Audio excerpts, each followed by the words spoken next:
Bonjour, merci d'avoir répondu à notre invitation. Merci à la directrice du MACT, Madame Isabelle Vestris, ainsi qu'à son équipe de nous accueillir, Monsieur Maël Lavener, qui est en charge de la direction scientifique et culturelle du MACT, Monsieur Frédéric Abidos, qui est une vieille connaissance, qui est chef de l'unité communication marketing. Alors, le webinaire d'aujourd'hui est consacré à la départementalisation. 80 ans après le vote de la loi de 46, la départementalisation suscite encore des questions. Avec Julien Méguillon, nous avons choisi d'en aborder deux. J'aborderai la première question. La départementalisation, finalement, n'est-elle pas, disons, le parachèvement de ce que j'ai appelé une dépendance ressources? Julien abordera la seconde question, qui veut sortir de la départementalisation?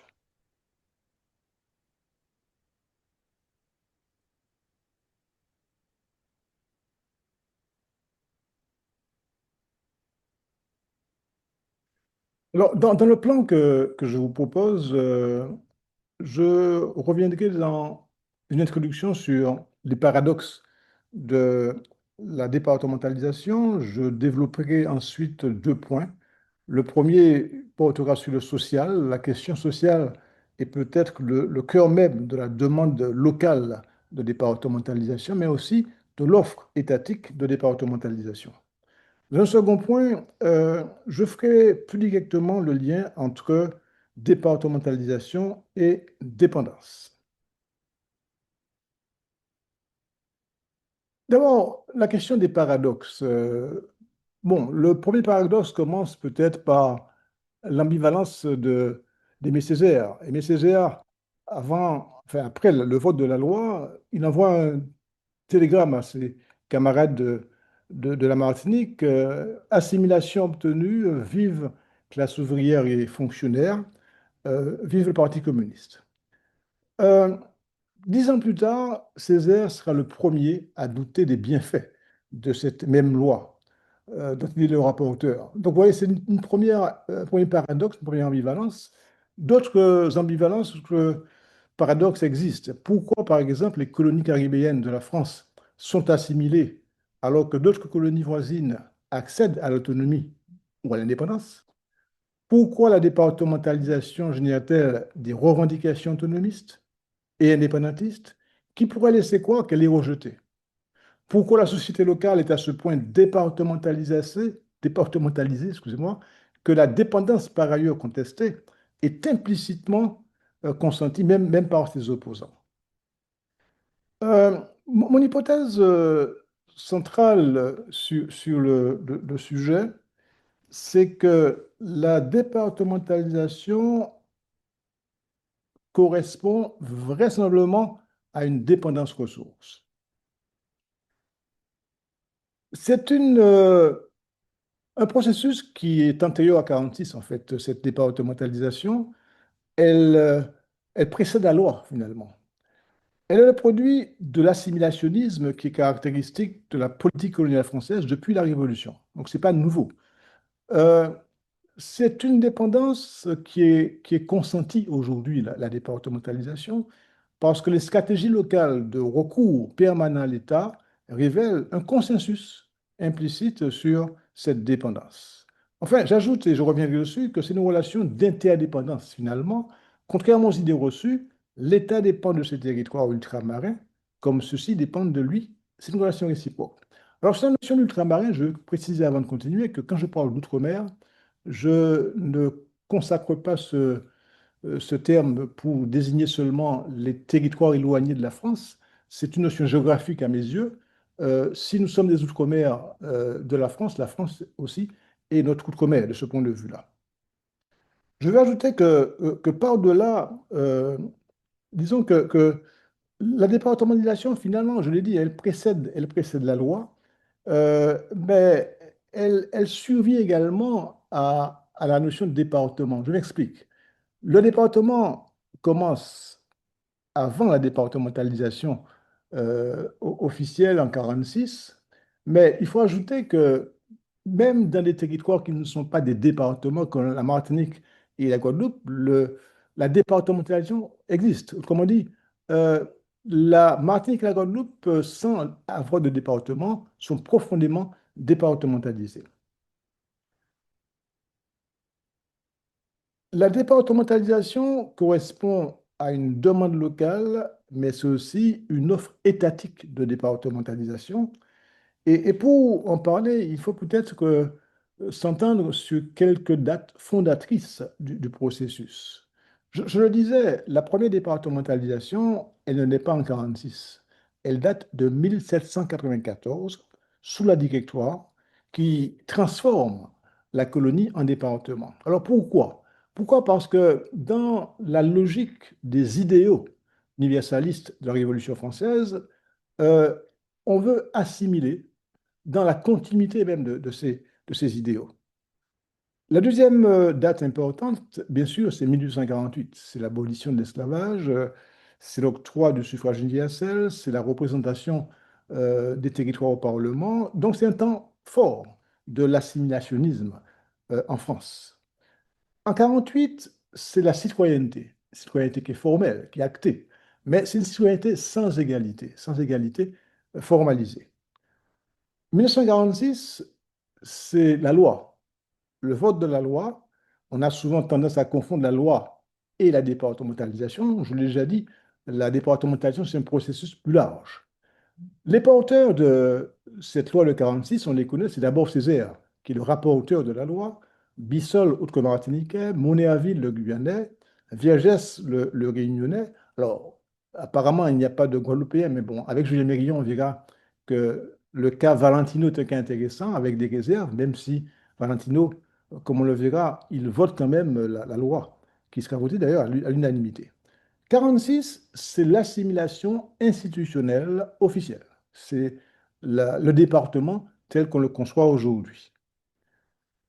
Je veux préciser quand même que ce département de 46, il est le résultat aussi d'une revendication locale. C'est la gauche antillaise, la SFIO, l'ancêtre du Parti socialiste, c'est le Parti communiste et ses fédérations locales qui réclament cette assimilation. Je vais vous donner quelques citations pour illustrer cela.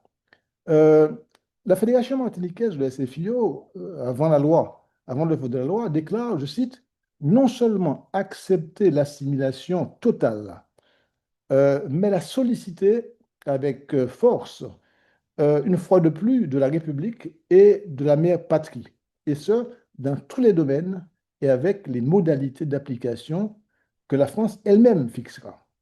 Vous voyez que s'il fallait commenter cette première demande, la notion d'égalité réelle est déjà présente à cette époque. Donc il n'y a pas, disons, à ce niveau-là, il n'y a pas, ce n'est pas une revendication qui date d'aujourd'hui, finalement.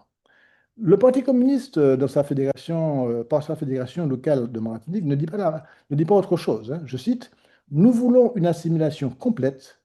Nous sommes prêts à supporter les plus grands sacrifices. Nous sommes prêts à supporter les charges que supportent les contribuables français. Alors, soyons clairs, il faut bien sûr replacer ces déclarations dans leur contexte. Contexte de l'après-guerre, qui est un contexte de misère extrême que l'on peut difficilement imaginer aujourd'hui. Euh, D'ailleurs, sur ces différents aspects, je vous invite à consulter la thèse remarquable de Maël Avenir, Décolonisation et changement social aux Antilles françaises, de l'assimilation à la départementalisation, qui a été soutenue à l'Université des Antilles en 2017. Donc, elle est visible sur la diapo. Vous pouvez éventuellement vous reporter à cette référence-là.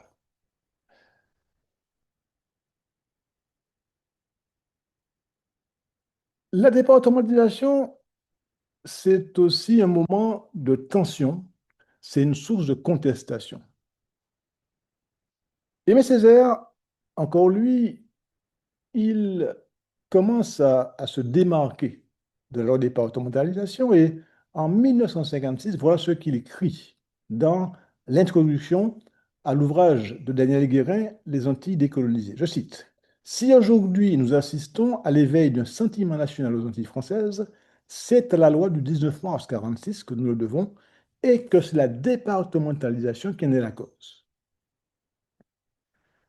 Vous voyez que l'ambivalence que je signalais, elle est là. On est porteur de la loi, mais 10 ans après, on la critique. Il y a cette ambivalence finalement qui est l'illustration même de la réalité de notre relation avec la France. La gauche antillaise est politiquement contestataire, mais elle demeure profondément assimilationniste. Cette ambivalence, je répète, structure notre relation à la France. Elle s'incarne aujourd'hui dans le couple égalité réelle, différenciation politique qui est d'actualité, mais qui n'a rien de nouveau finalement. Césaire va plus loin. Je le cite, pour empêcher l'éclosion ou paralyser le développement du sentiment national chez le peuple colonisé, le colonisateur invente d'aiguiller le colonisé vers la recherche de l'égalité abstraite.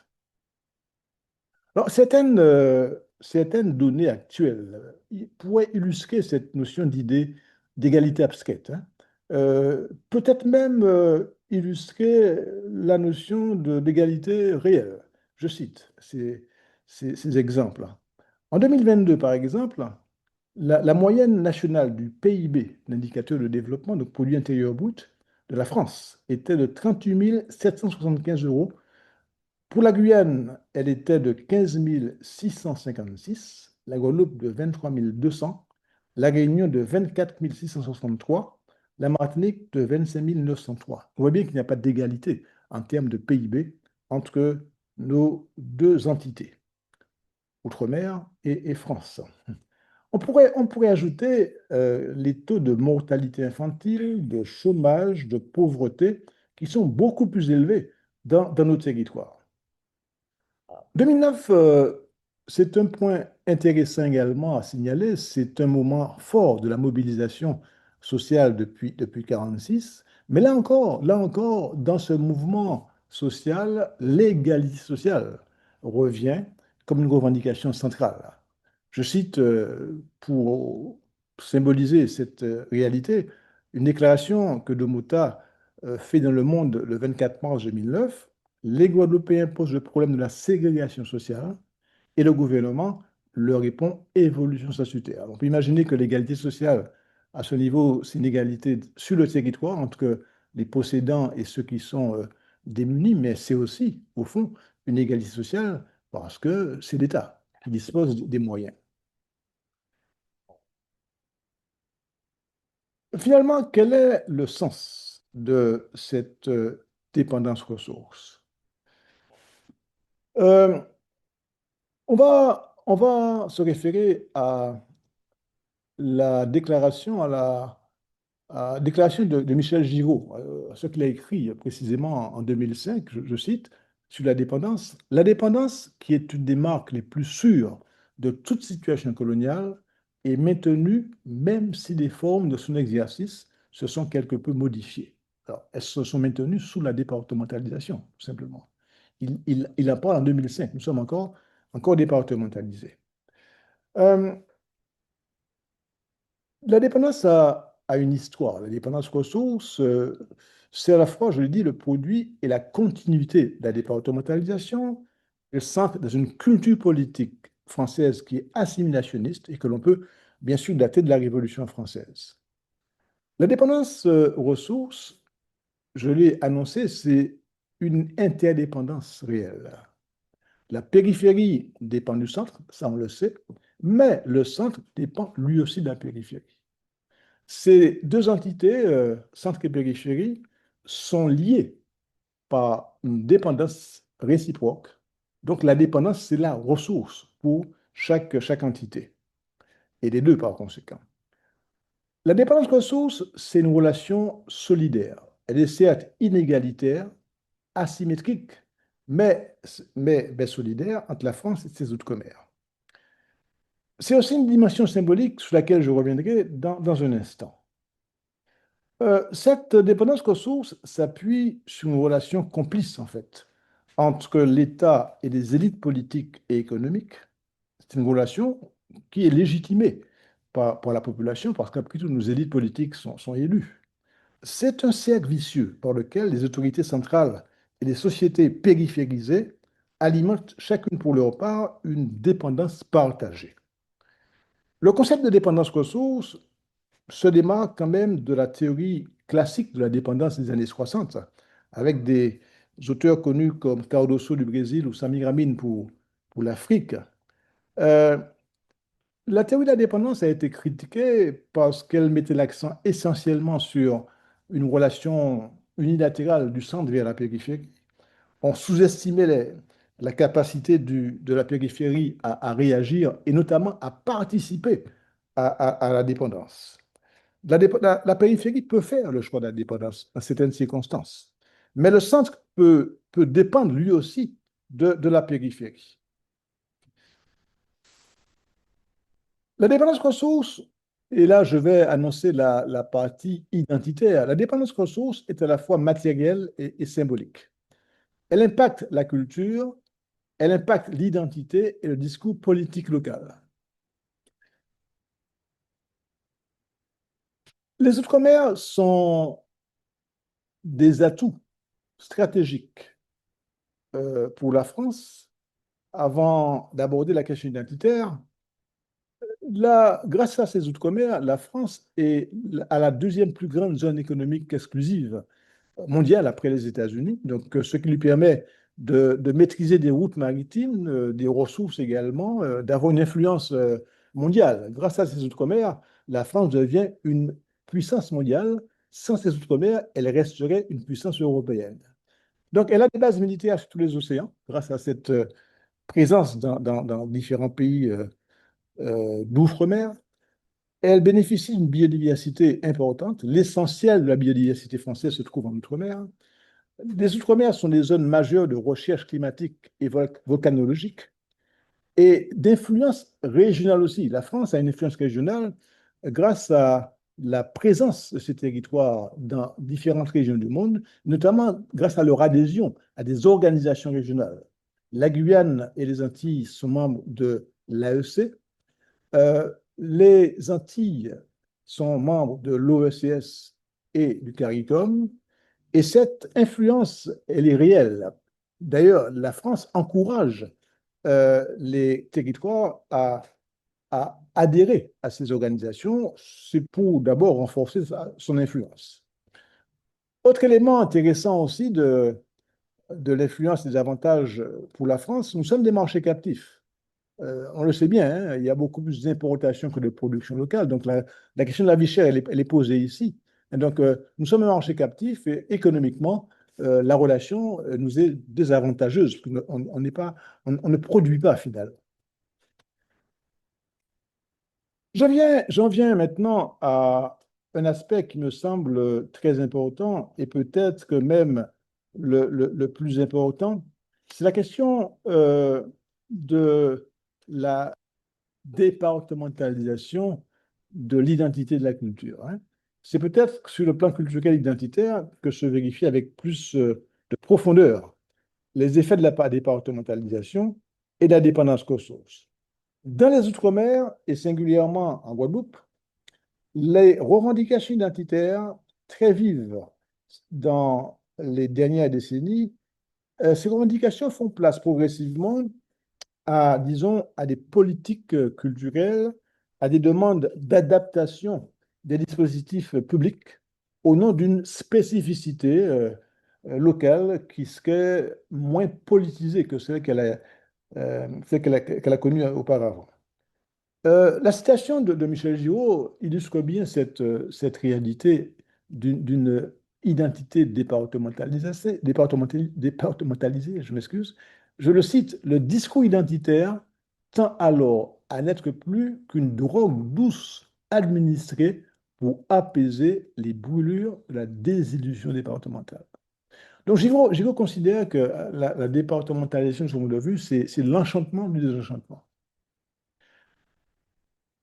Les trois exemples qui, à mon avis, illustrent bien cette identité départementalisée sont d'une part une émission, symboliquement bien sûr, une émission de TF1, une émission télévisée à laquelle participe en mars 2020 François Rodriguez. C'est l'émission The Voice. Et dans cette émission, Laguerre chante en créole, bien sûr, et avec son tambour roca, et il affirme qu'il le fait pour la visibilité de la Guadeloupe. Bon, parole tout à fait louable, hein, bien sûr. Julien Clerc, qui est des origines guadeloupéennes, salue, je le cite, quelque chose de véritablement ethnique. Pour les représentants de la chaîne TF1, je cite là aussi, l'Adresso, avec son chant traditionnel, amène du soleil sur le plateau. Alors je veux dire par là que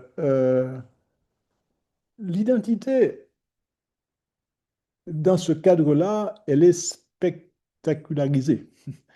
Elle est détachée du mouvement politique qu'il a porté. Là, on ne parle pas d'identité contestataire. On est dans le consensus, on est dans le visuel, on est dans le spectacle. Le drapeau guadeloupéen peut faire l'objet de commentaires similaires. Le drapeau guadeloupéen qui naît en 78, créé par l'UPLG, adopté par pratiquement tout le monde, un syndicat artistes sportifs, porté en toute occasion. Et ce que je veux dire par là, pour aller vite, c'est que le contenant, donc le drapeau, survit au projet. Aujourd'hui, on n'associe pas directement le drapeau au projet politique. Avant, c'était une relation exclusive.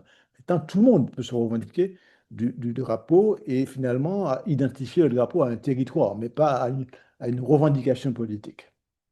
Enfin, troisième élément intéressant qui est passé inaperçu, peut-être, c'est le liénage pour Timoun apparu en 2021 à l'occasion d'une manifestation de parents et d'enfants contre le masque. Et la chanson La Guadeloupe, c'est à nous a été reprise avec une adaptation. Timoun c'est à nous, nos enfants nous appartiennent. Et à cette occasion, on assiste à une réappropriation des symboles identitaires pour des causes sans lien avec le projet d'émancipation antérieur. Autrement dit, l'identité me semble aujourd'hui dévitalisée de son contenu contestataire. En conclusion, je veux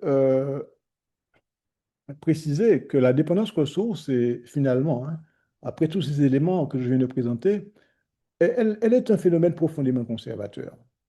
Parce que, au fond, elle limite le pouvoir local de décision. Elle enferme volontairement les élites et la société dans une relation complice avec l'État. Les élites politiques ont des compétences, mais pas ou peu de pouvoir de décider, ce qui conforte bien sûr l'intervention de l'État. L'État, c'est le recours permanent, ce qui maintient les élites dans une irresponsabilité politique qui est rationalisée, qui est peu favorable à une autonomie. Alors, autonomie au sens large, hein, autonomie énergétique, alimentaire, politique du territoire. L'identité, autrefois, ressort de la contestation politique et désormais, comme on l'a vu, en trompe-l'œil.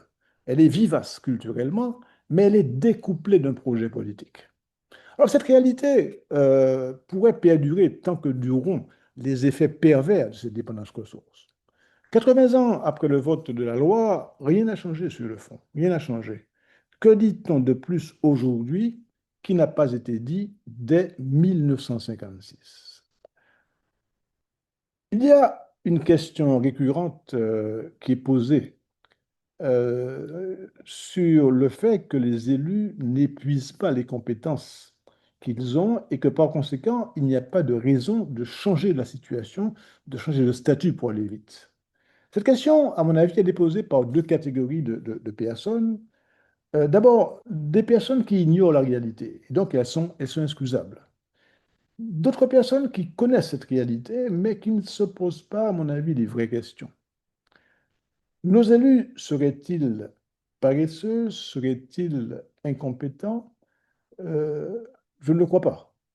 Pourquoi des personnalités politiques a priori compétentes, par exemple M. Proto, Mme Michaud, Mme Panchard, M. Lurel, à qui on reconnaît des compétences, pourquoi ces personnes, en dépit de, malgré ou avec toutes ces compétences, n'ont pas fait plus que les autres? Finalement, qui veut sortir de la dépendance?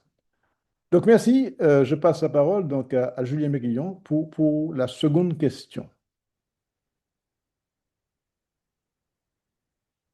Bonjour, bonjour à tout le monde, particulièrement évidemment à ces personnes présentes dans la salle. Je souligne la présence du président du Memorial Act en la personne de Raphaël Lapin qui nous a rejoints, mais aussi je tiens à saluer tous nos amis sur Internet du Canada en particulier. Un bonjour au docteur Atala, maire de Basse-Terre, qui est aussi présent sur Internet. Donc, c'est un moment important, je crois, pour nous permettre de mieux décrypter la situation pratiquement 80 ans après, comme l'a dit Fred Reynaud.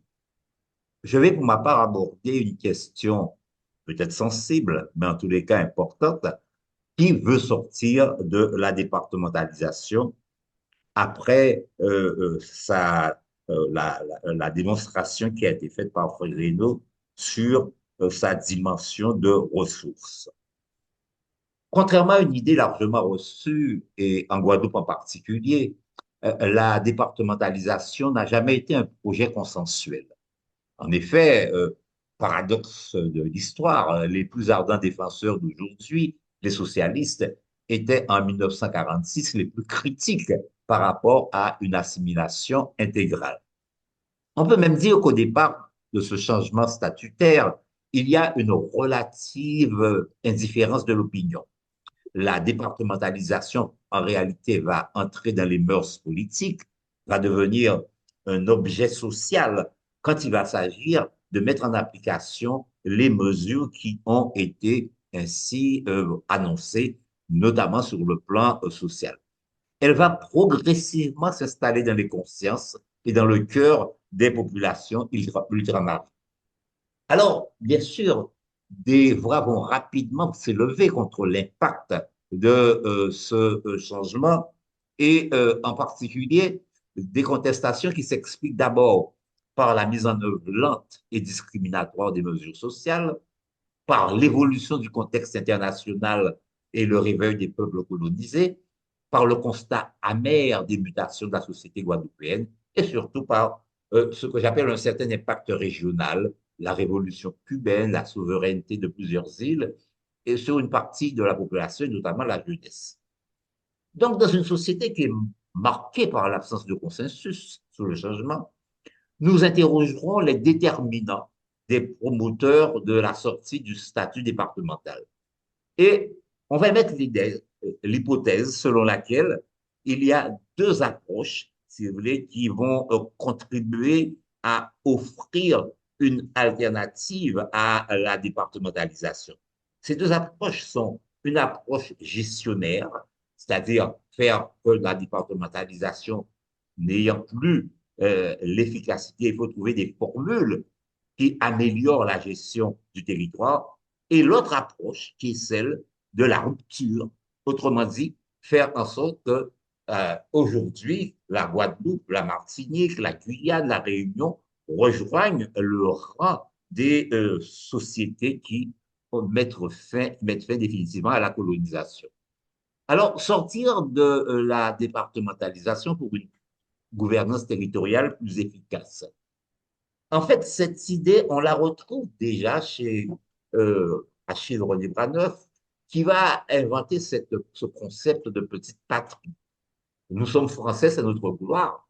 Cela nous dispense d'être fiers, d'être guadeloupéens, d'aimer ardemment ce petit coin de terre. Et il ajoute à ce propos que le jour où il appartiendra au Conseil général de devenir un véritable parlement local, les formules sont importantes, hein, de décider quasi souverainement des limites d'une charte libérale, des questions intéressant la vie intérieure de colonies, on voit là les prémices quasiment de la démarche autonomiste, c'est-à-dire faire en sorte qu'il y ait un pouvoir local capable de prendre en charge les affaires locales. Il faut noter d'ailleurs que les conseils généraux, lorsqu'ils se prononcent sur cette question de la décentralisation, en Martinique, on observe, on peut dire, une adhésion quasi complète, puisque le conseil général va être favorable à cette mutation, à cette évolution, et demandant l'assimilation complète. Il ne va pas en être de même en Guadeloupe le 13 mars 46. Le Conseil général nous dit que, considérant que toute mesure qui tend à modifier le statut politique de la Guadeloupe doit être soumise au moins pour avis à la première assemblée locale. Donc, ici, on invoque l'absence de consultation, l'absence de concertation pour dire, bon, attention, nous prenons quelques distances. Mais surtout, il y a un homme qui est Paul Valentino, que j'ai appelé l'empêcheur de tourner en rond, qui va, à l'occasion du débat, mettre l'accent sur les dangers que pourrait avoir une assimilation excessive, je reprends sa formule, qui priverait ces peuples de l'exercice d'un pouvoir politique. Donc, Paul Valentino et il le dit très clairement, pour un renforcement du pouvoir des assemblées locales. En d'autres termes, il met des réserves sérieuses, il émet des réserves sérieuses sur la question même de l'assimilation administrative.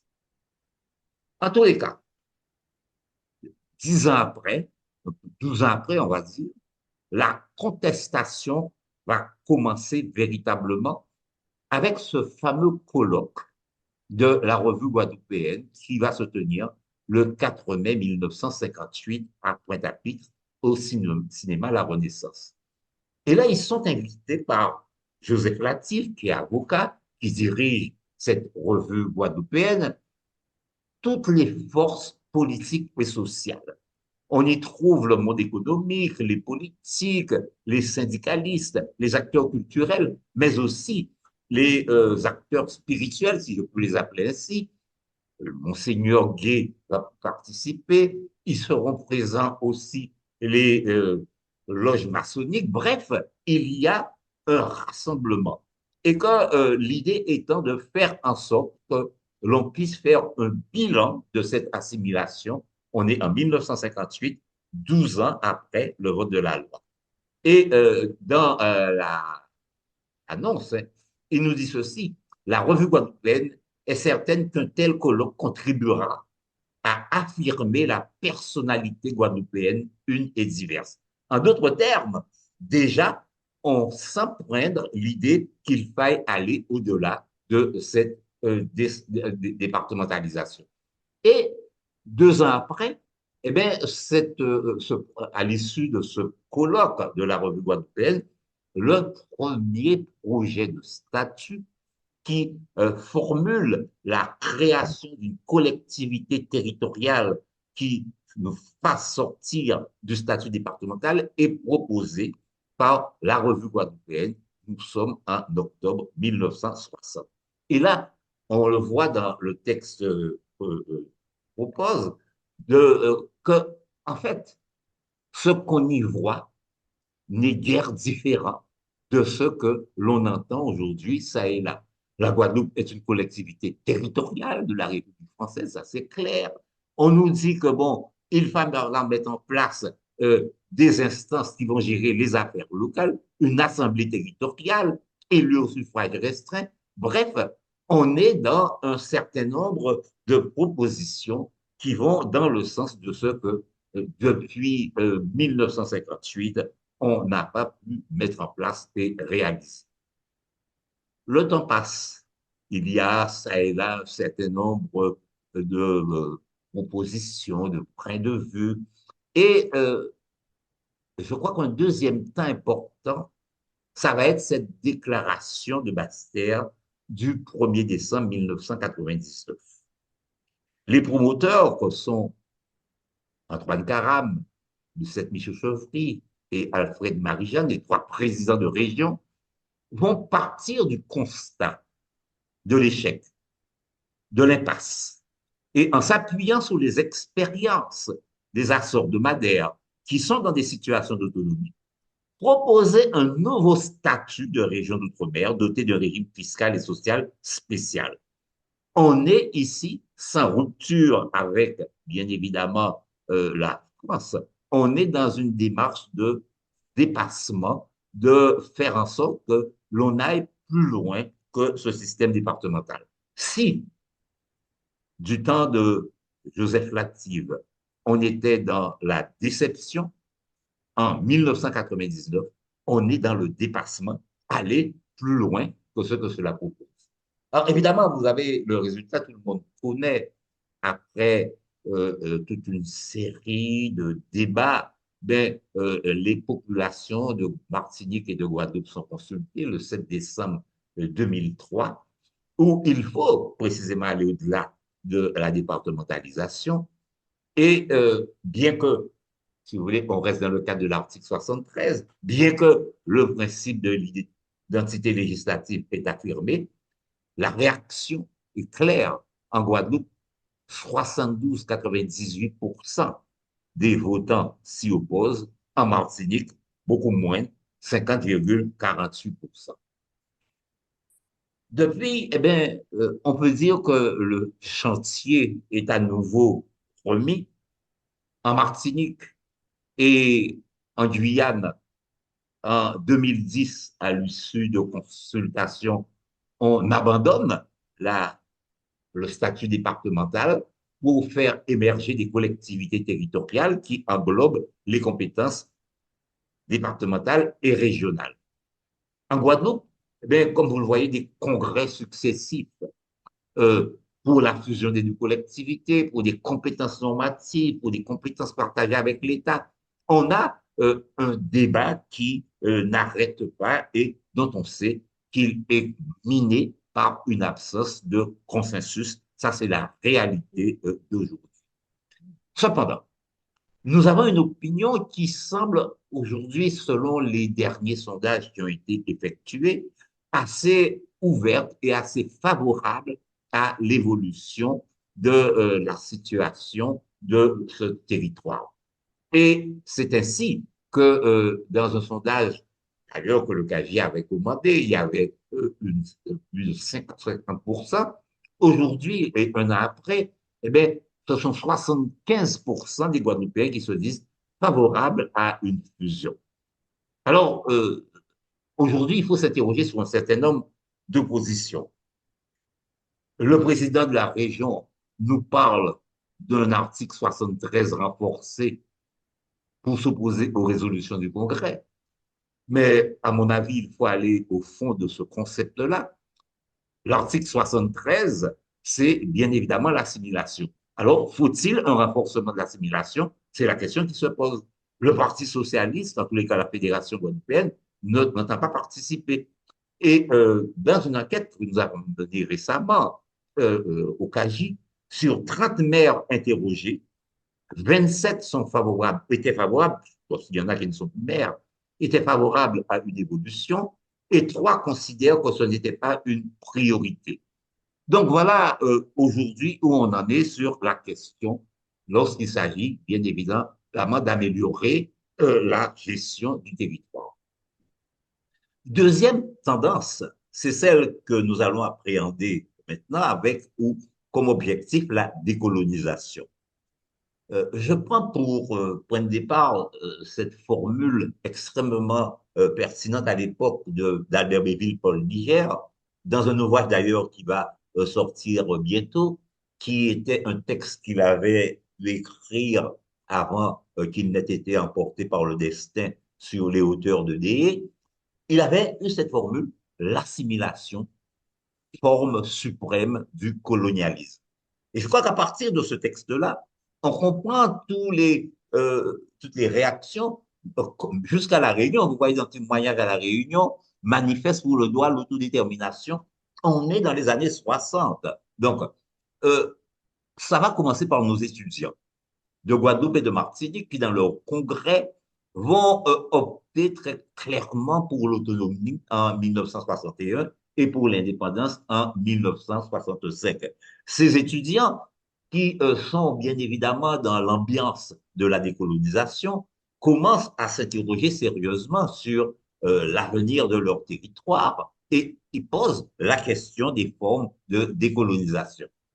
Mais le grand temps de cette démarche va être ce fameux congrès des Antillais guyanais qui va se tenir les 22 et 23 avril à l'initiative d'Albert Béville, d'Édouard Glissant, de Marcel Manville. On est, il ne faut pas l'oublier, en pleine guerre d'Algérie. D'ailleurs, ce 22-23 avril, c'est le putsch d'Alger. Il y a par conséquent une espèce de coïncidence hein, qu'il faut bien comprendre. Et Albert Béville, Édouard Glissant vont proposer un front des Antilles et de la Guyane pour l'autonomie. Ce front sera, vous le savez, interdit 2 mois plus tard par le gouvernement. Le 22 juillet 1961, par un décret, il va considérer que ce front est tout à fait contraire aux intérêts de la nation. Néanmoins, on voit apparaître l'idée que l'autonomie est cette forme qui permet de sortir du système de domination coloniale, comme l'exprime Glissant ici le 22 avril, si vous voulez, à l'occasion de ce congrès, et ils exigent l'autonomie immédiate. Le front étant dissous, cela ne va pas empêcher qu'un certain nombre de ces personnes qui y avaient contribué vont largement agir pour faire en sorte que des structures se mettent en place pour approfondir cette démarche anticoloniale. C'est le cas de l'OJAM en Martinique, l'Organisation de la jeunesse anticolonialiste martiniquaise, qui va se lancer dans une campagne tendant à faire monter, si on peut dire, la conscience nationale avec la formule La Martinique aux Martiniquais. Et comme on le sait, le 23 décembre 1962, toute la Martinique est couverte d'affiches, ce qui va entraîner une réaction très rapide des autorités. 18 jeunes seront arrêtés, transférés à Paris, où, à l'occasion d'un procès en 1963, on les accuse d'atteinte à l'intégrité du territoire pour avoir dit que la Martinique devait revenir aux Martiniquais et d'être dans la logique de l'autonomie proposée par le Front guyanais. En Guadeloupe, on a un processus à peu près identique, un peu plus radical. En 1963 se crée le groupe des organisations nationales de la Guadeloupe, le GONG, qui va très vite s'illustrer, notamment en participant à des manifestations comme la conférence tricontinentale de la Havane en janvier 1966. Et ce GONG, qui va en 1967 proposer cette affiche que vous avez sous les yeux, Brisons les urnes coloniales, conquérir l'indépendance nationale, évidemment attirer l'attention des autorités policières. Et à la suite des massacres de 67, eh 18 membres du GONG sont arrêtés et déférés devant la Cour de suprême d'État, et comme pour l'OJAM, évidemment, atteinte à l'intégrité du territoire, atteinte à la sûreté de l'État. On est donc dans une logique d'affrontement extrêmement importante. En Guyane aussi, il faut dire que les choses ne restent pas en l'état. Dès 1956, Justin Cataillé, qui est de retour en Guyane après ses études, bien qu'ayant servi à la libération, ayant participé au mouvement de libération, il retourne et il est déçu par les socialistes, le Parti socialiste français. Il crée le Parti socialiste guyanais. En 1958, il est élu député de la Guyane et tout de suite, il va proposer un nouveau statut avec une collectivité qui va même avoir la capacité d'émettre une monnaie guyanaise. L'idée étant bien évidemment d'assurer une mainmise totale sur l'économie du pays. Euh, Bien sûr, Kataye n'ira pas, ne pourra pas aller au bout de son projet, vous le savez, de retour en Guyane pour pouvoir participer aux manifestations qui, qui se déroulent dans le pays contre l'établissement de la Légion étrangère, eh bien, il est sur le Boeing qui, le 22 juin 1962, va cracher sur les hauteurs de Délé il sera accompagné d'Albert Béville. Donc, on le voit en Guadeloupe, en Martinique et en Guyane, il y a une montée de ce mouvement de rupture où la question du dépassement de la départementalisation se pose en termes de libération. Le Parti communiste n'est pas en reste. Dès 1958 en Guadeloupe, il prend position sur ces questions et va se réunir les 16, 17 et 18 août 1971 en Martinique, au Morne Rouge, une convention au terme de laquelle eh bien, on constate la faillite de la départementalisation dans tous les domaines et que par conséquent, la nécessité de mettre en place un statut d'autonomie qui permette à ces peuples de Guadeloupe, Guyane, Martinique et Réunion d'aller de l'avant et de construire leur propre avenir. Il est important ici de souligner ce que sera ou ce que seront en tous les cas les années 80, 90, avec ce que j'ai appelé le temps de l'agitation et de la mobilisation indépendantiste. En Guadeloupe, en effectivement, à partir de décembre 1970, après donc ces fameux euh, procès de 1968, il y a une autre nouvelle qui est réalisée par l'Union des travailleurs agricoles, qui crée un syndicat de type nouveau, mais avec une option très clairement affichée de rupture. Et cette notion de rupture va s'accélérer en 1975 lors de la grève au cours de laquelle le père Chérubin Céleste va faire une grève de la faim pour aider les travailleurs. Et la création, le 1er décembre 1979, de l'UPLG. Dès lors, la question de l'indépendance s'invite dans le débat politique. L'apothéose de ce mouvement, cela va être bien évidemment la conférence de Bonneveine, 5, 6 et 7 avril 1985, Bonneveine qui se trouve du côté d'Anse-Bertrand, où les organisations indépendantistes de Guadeloupe, de Guyane, de Nouvelle-Calédonie, de Martinique, Mayotte, Polynésie, Réunion, vont adopter un certain nombre de dispositions en se fondant sur le droit international et en préconisant bien évidemment que tous ces peuples puissent accéder à l'indépendance. Alors, Bonneveine se veut être le Bandung moderne, mais n'aura pas, il faut le constater, le même retentissement.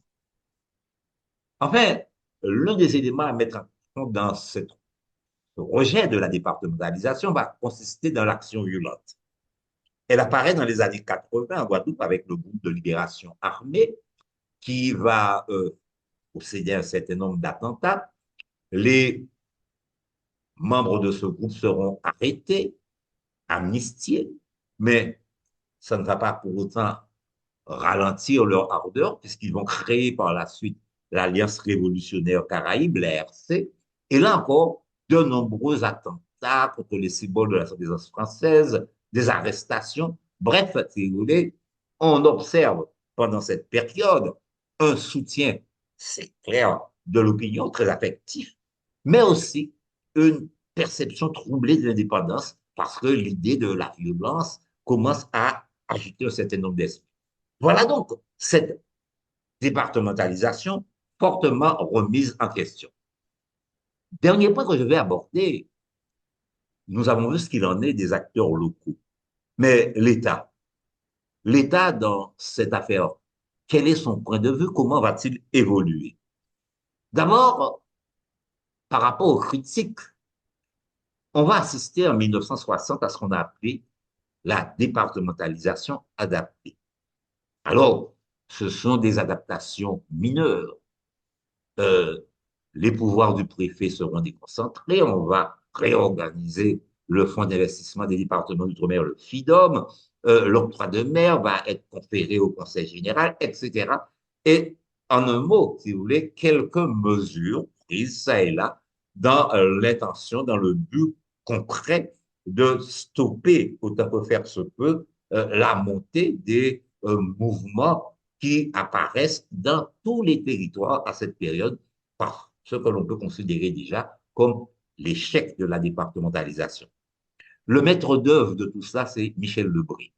Il est député de la Réunion à l'époque et bien évidemment, il est très informé de ce qui se passe sur le territoire et il entend prendre un certain nombre de mesures de façon à limiter la portée de la contestation. Mais d'une manière générale, quand on analyse le rôle et la place de l'État, à mon avis, il y a deux temps. Il y a un premier temps qui est celui du paternalisme, qui est porté par le général de Gaulle. C'est sa fameuse formule à Fort-de-France, mon Dieu, que vous êtes français. Et l'autre, qui n'est pas euh, sans conséquence, où il nous dit, entre l'Europe et l'Amérique, il n'y a que des poussières et on ne construit pas des États sous des poussières. Général de Gaulle. Autrement dit, il y a un rejet systématique de toute forme de contestation. Et en Guadeloupe, il se permettra de dire, ce n'est pas un petit groupe ridicule qui changera quoi que ce soit à la volonté de la croix et qui ternira la magnificence de cette manifestation. Pourquoi? Parce que quelques jeunes avaient brandi un drapeau vive l'autonomie. Les choses évoluent. 1974, Giscard, euh, sentant que les choses ne sont pas conformes à tout ce qu'il avait prévu, va demander ce qu'on a appelé la départementalisation économique. La, la départementalisation économique, c'est la capacité locale de développer la production, etc. En réalité, cette départementalisation économique va aboutir purement et simplement à la transformation de nos sociétés en économie de consommation et de transfert. Ce sont les deux éléments qui vont sortir clairement de cette départementalisation économique. Ensuite, il y a un deuxième élément important qui est l'épisode, j'ai envie de dire, raté de la décentralisation, lorsque le Conseil constitutionnel va invalider l'Assemblée unique qui avait été votée par le Parlement au prétexte que, et là c'est très important, que ce texte-là remet en cause le caractère départemental de la société et de l'organisation administrative.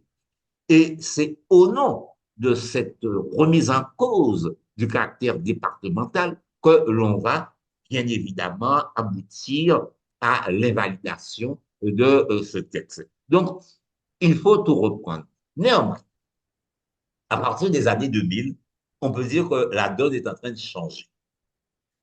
D'abord, Jacques Chirac n'hésite pas à dire que la départementalisation a atteint ses limites.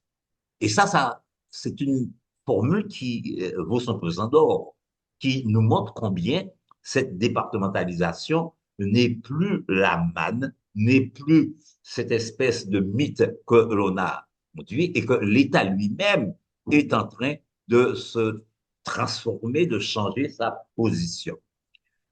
Un an après, le même Chirac nous dit qu'il faut renouveler les relations avec la métropole pour respecter l'identité de chacun dans le cadre de la tradition républicaine. Alors, il n'y a pas de rupture, certes, avec la République, mais on est dans un processus, bien évidemment, de renouvellement. L'assimilation complète et totale qu'avait préconisé la départementalisation n'a plus cours et on sent bien que le modèle est achevé. Il a atteint ses limites, pour reprendre la formule de Jacques Chirac.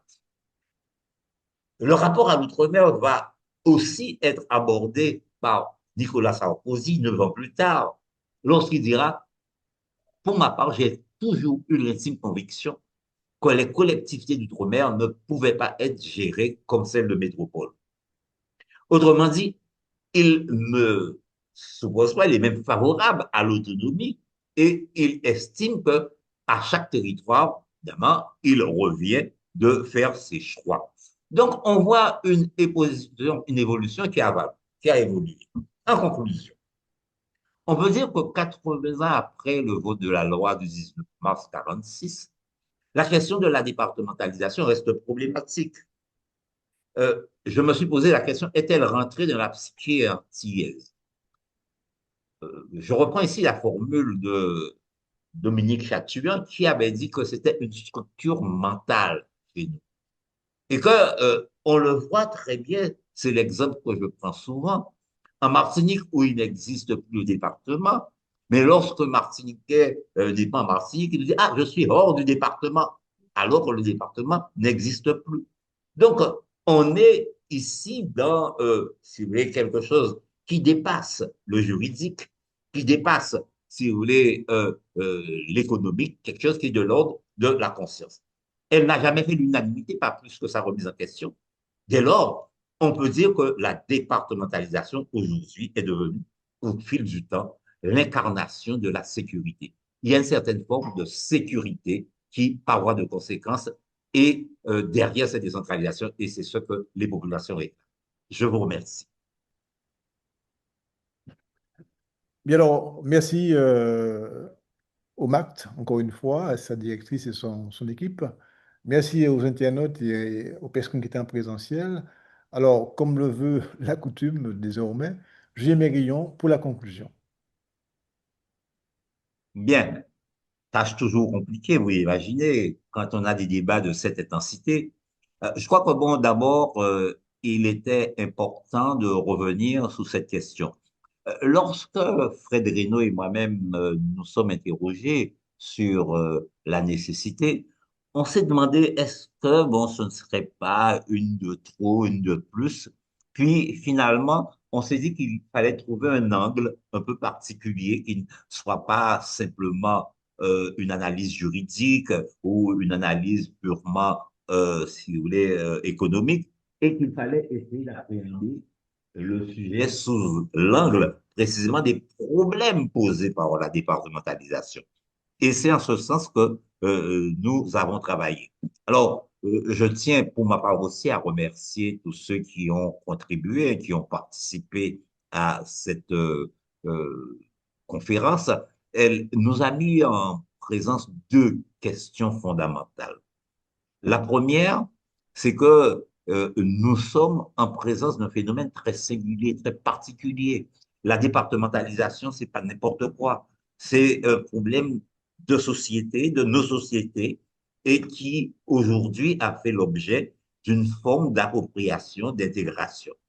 Mais elle nous a mis en présence aussi d'une réalité qui est celle de l'intégration de nos sociétés dans le monde. Et s'il y a contestation de la départementalisation, si aujourd'hui nous souhaitons davantage d'ouverture, c'est parce que de plus en plus nous sentons que nos sociétés guadeloupéennes, martiniquaises, guyanaises sont dans le monde et que par conséquent, à ce titre, eh bien, elles doivent participer au mouvement général du monde. C'est en ce sens que je crois qu'on a développé un certain nombre d'idées. C'est un échange. Il y a certainement beaucoup à dire encore sur cette question de la départementalisation. Mais pour l'heure, ben, nous espérons que ces quelques éléments que nous avons portés permettront à nourrir un débat qui est ouvert depuis 1946. Merci Julien. Alors, je veux ajouter à ce que tu dis que le 25 avril prochain, nous aurons notre prochain webinaire qui portera sur Cuba. Cuba, comme vous le savez, qui est dans l'étau états-unien, qui a à la fois des difficultés économiques, mais également des incertitudes politiques. Donc, prochaine conférence webinaire au MACT, le 25 avril, sur Cuba. Merci à tous. À bientôt.